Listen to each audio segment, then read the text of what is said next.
WhatsApp anime fans, आज मैं specially आप लोग के लिए एक न्यू एनिमे लाया हूँ जिसका नाम है एक कंडीशन कॉल्ड लव। अगर आपको मेरा एनिमे एक्सप्लेन वीडियो अच्छा लगे तो प्लीज़ लाइक एंड सब्सक्राइब कर दीजिएगा। और एक स्पेशल बात है जो मैं आपको एनिमे एक्सप्लेन वीडियो के लास्ट में बताऊंगा। चलिए शुरू करते हैं। एनिमे के शुरुआत में हमें एक कैफे का सीन दिखाया जाता है जहाँ पे इस एनिमे का सेकंड मेन कैरेक्टर बैठा होता है जिसका नाम होता है साकी। वो अपनी गर्लफ्रेंड के साथ में इस कैफे में आया होता है। तभी साकी उस लड़की से पूछता है कि क्या तुम्हें पता है लव किसे कहते हैं। देन साकी खुद ही बताता है कि लव एक ऐसी चीज होती है जो तुम अपनी सोलमेट को देते हो। शायद इसी वजह से मैंने तुम्हें नहीं दिया, या तो ये हमारे लिए था ही नहीं। फिर होना ही क्या था, उस लड़की ने साकी के मुंह में पानी फेंक दिया और देन कहती है तुम कभी किसी और लड़की के साथ में कभी खुश नहीं रहोगे। ये सब ना हमारी मेन कैरेक्टर होतारू और उसकी दोस्त बैठ के देख रहे होते हैं। होतारू की दोस्त थोड़ी देर बाद रियलाइज करती है कि ये साकी है। फिर ये बात होतारू की दोस्त होतारू को बताती है कि ये बगल वाली क्लास का मोस्ट फेमस लड़का साकी है। इसकी लुक पर्सनैलिटी 100% परफेक्ट है। बाकी हमारी प्यारी होतारू इन सब बातों पर ध्यान नहीं दे रही होती। ऑन दी अदर साइड वो लड़की साकी को अच्छी तरीके से सुनाने के बाद वहाँ से चले जाती है। देन अच्छी तरीके से सुनने के बाद साकी भी वहाँ से चले जाता है। देन होतारू की दोस्त अचानक से अनाउंस करती है कि मेरा एक बॉयफ्रेंड है। ये सब सुनने के बाद होतारू सिर्फ उसे कांग्रेस बोलती है। ये देखने के बाद होतारू की दोस्त बोलती है कि तुम में कोई फीलिंग है कि नहीं है, थोड़ा सा एक्साइटेड होकर बोल देती तो क्या हो जाता। फिर वो दोनों ऐसी बातें करके अपने अपने घर के लिए निकल जाते हैं। देन होतारू घर जाते जाते अपना इंट्रोडक्शन देती है कि वो एक 16 साल की लड़की है और उसे लव और लड़कों पे कोई इंटरेस्ट नहीं है। तभी होतारू को वहाँ पे साकी दिखता है जो पार्क में बैठा रहता है स्नोफॉल के समय। तभी हमारी नेक होतारू साकी को अपने अम्ब्रेला से कवर कर देती है। ये देखने के बाद साकी एकदम हैरान हो जाता है। फिर होतारू अपने मोनोफ्लॉग में बताती है कि जब मैंने साकी को अपने अम्ब्रेला से कवर किया तो मेरी पूरी लाइफ चेंज हो गई। देन हमें अगले दिन का सीन दिखाया जाता है जहाँ पे भाई साकी होतारू के क्लास में आकर होतारू को प्रपोज कर देता है। ये देखने के बाद होतारू शॉक हो जाती है। फिर हमें अगले दिन का सीन दिखाया जाता है जहाँ हमारी होतारू स्कूल के लिए जा रही होती है। तभी होतारू को साकी मिलता है।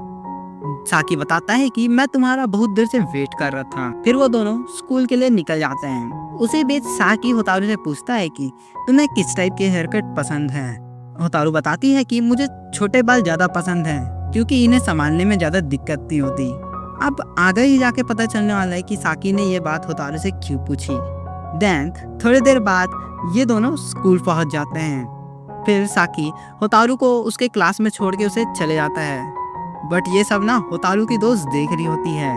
तभी होतारू की दोस्त पूछती है क्या तुम दोनों एक दूसरे को डेट कर रहे हो। होतारू के कुछ बोलने के पहले ही होतारू की दोस्त रोना शुरू कर देती है और चिल्ला चिल्ला के कहती है प्लीज होतारू मुझे छोड़ के मत जाओ। तभी होतारू बोलती है ये पागल हो रही है क्या, थोड़ा चुप हो जा।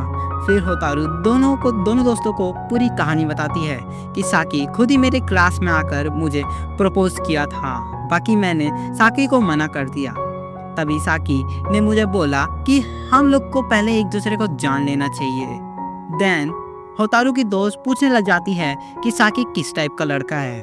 थोड़ी देर तक सोचने के बाद होतारू बताती है कि साकी एक मिस्टीरियस टाइप का लड़का है।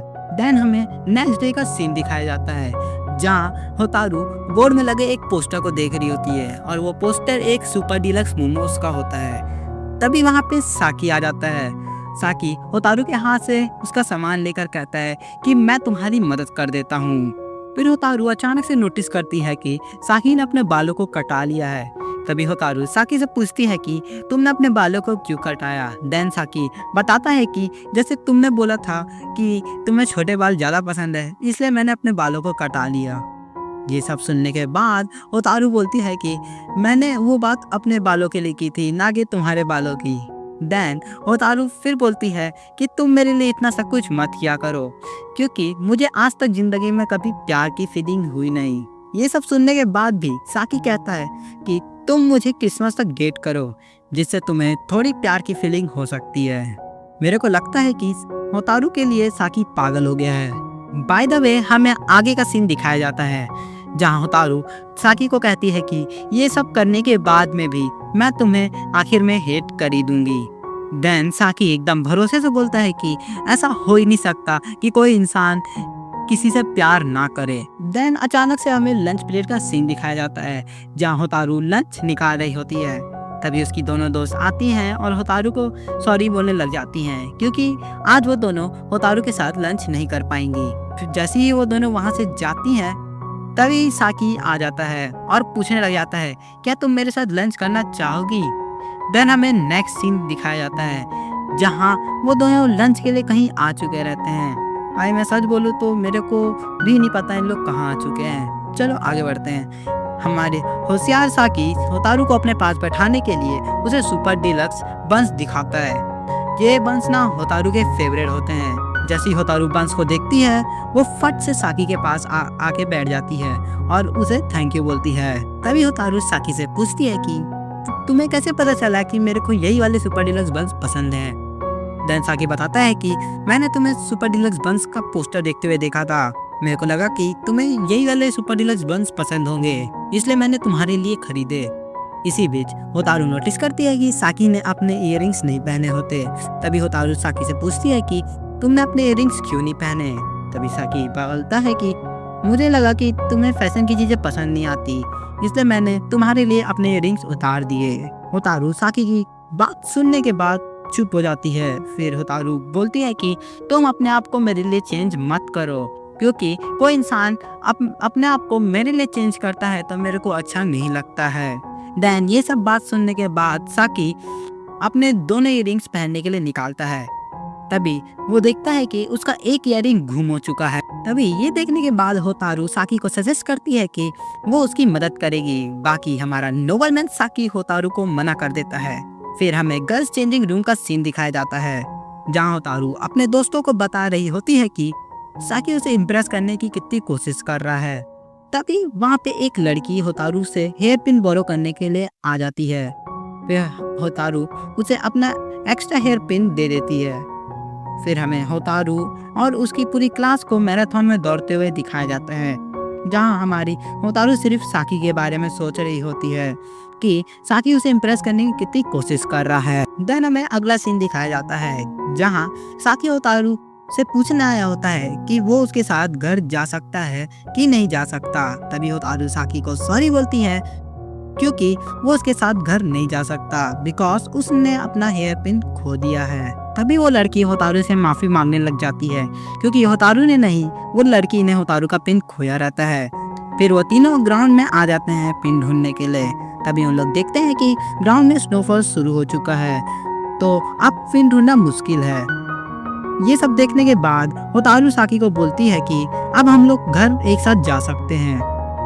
फिर हमें होतारू के घर का सीन दिखाया जाता है जहाँ होतारू अपने बेड में लेटी हुई रहती है। देन होतारू सोचती है कि वो कल स्कूल सुबह जल्दी जाएगी और उस हेयर पिन को ढूंढेगी। तभी उसे साकी का कॉल आता है। जैसे ही होतारू साकी का कॉल उठाती है साकी पूछता है कि तुम्हारे हेयर पिन में क्या एक छोटा सा रिबन बना है।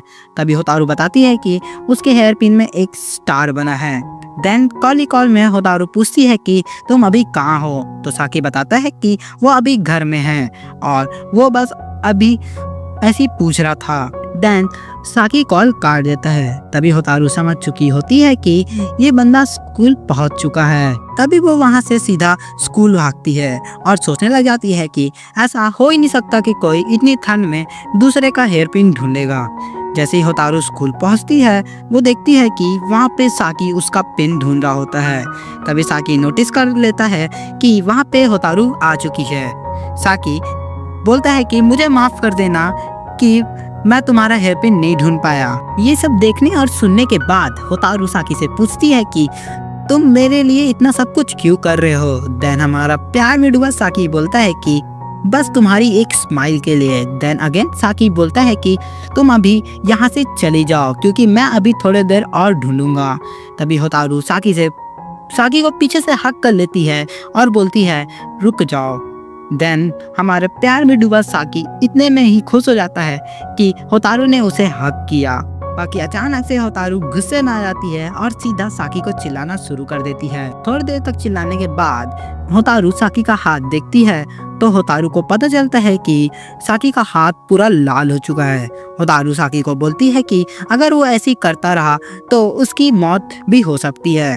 बाकी हमारा पागल दीवाना बोलता है कि एक बार मैं तुम्हारी मुस्कान देख लूं तो मुझे मरने से कोई दिक्कत नहीं है। फिर होतारू रोना शुरू कर देती है और बोलती है कि प्यार में अगर एक बंदे को सेक्रीफाइस करना पड़ता है तो मैं जिंदगी में कभी प्यार ना करना चाहूंगी। फिर इन लोग की ऐसी टाइप की बातें चल रही होती हैं, इसलिए मैं इनकी बातों को स्किप कर रहा हूँ। देन होतारू साकी को स्कूल में ले आती है और उसे हीटर के सामने बैठा देती है। फिर होतारू साकी के बालों को पोंछना शुरू कर देती है। फिर हमें अगले दिन का सीन दिखाया जाता है जहाँ होतारू के फ्रेंड्स सोच रहे होते हैं कि साकी अब तक होतारू से मिलने क्यों नहीं आया। तभी होतारू अपने दोस्तों को बताती है कि उसका साकी के साथ झगड़ा हो गया था, इसलिए साकी शायद तक उससे गुस्सा है। देन हमें छुट्टी का सीन दिखाया जाता है जहाँ होतारू अपने घर के लिए निकल रही होती है। तभी उसे साकी दिखता है जो उसी का वेट कर रहा होता है। देन साकी होतारू को उसका पिन लौटाता है और कहता है कि तुम चिंता मत करो, मैं पिन ढूंढने स्नो के मेल्ट होने के बाद गया था। देन साकी होतारू को बोलता है कि अब मैं तुम्हें और परेशान नहीं करूंगा, अब तुम टेंशन मत लो। देन होतारू साकी को थैंक यू बोलती है उसका हेयर पिन लौटाने के लिए। फिर होतारू बताती है कि ये हेयर पिन मेरे लिए बहुत ज़्यादा इम्पोर्टेंट है क्योंकि ये हेयर पिन मुझे मेरी फैमिली की तरफ से गिफ्ट मिला है। फिर साकी बोलता है मैं जानता था कि तुम्हारे लिए ये हेयर पिन बहुत ज़्यादा इम्पोर्टेंट है, इसलिए मैंने तुम्हारे लिए ये हेयर पिन ढूंढा।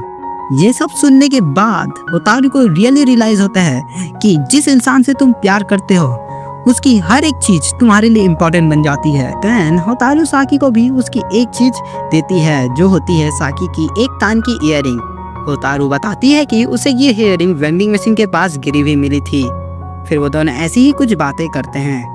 देन होतारू साकी से पूछ ही लेती है कि वो सीरियस है क्या उस डेट वाली बात से, क्योंकि अब होतारू को भी एक बार लव फील करना था। भाई ये सब सुनने के बाद ना साकी हैरान हो जाता है। देन साकी होतारू को हक कर लेता है। सो यहीं से इन लोग की लव स्टोरी शुरू हो जाती है और साथ ही साथ में ये एपिसोड भी खत्म हो जाता है। और हाँ, जो मैं स्पेशल बात की बात कर रहा था ना, वो ये है कि इस एनिमे का एपिसोड 2 एंड एपिसोड 3 मुझे मिल चुका है। अगर आप चाहते हैं कि मैं इस एनिमे को कंटिन्यू करूँ तो प्लीज़ कमेंट करें हाँ या ना। ठीक है, सायोनारा।